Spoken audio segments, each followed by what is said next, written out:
Hi. There's a book on the table. How can I write it in Tamil? There's a book on the table. How can I write? மேசைக்கு மேலே புத்தகம் இருக்கின்றது. மேசைக்கு மேலே ஒரு புத்தகம் இருக்கின்றது.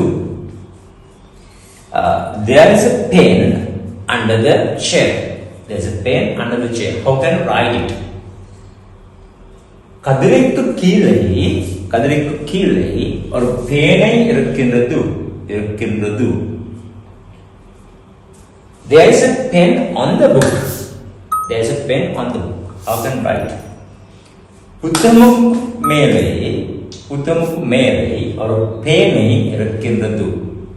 புத்தகமுக்கு மேலே ஒரு பேனை இருக்கின்றது. There is a crow. There is a crow on the tree. There is a crow on the tree. How can I write in Tamil?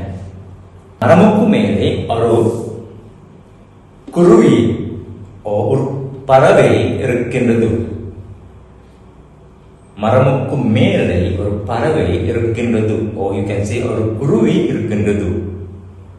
குருவி means a small bird.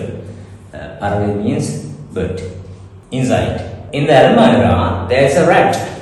In the almirah, there is a rat. How can I write? அல்மாரிக்கு பிள்ளை ஒரு எலி இருக்கின்றது. அல்மாரிக்கு பிள்ளை ஒரு எலி இருக்கின்றது. Okay, bye.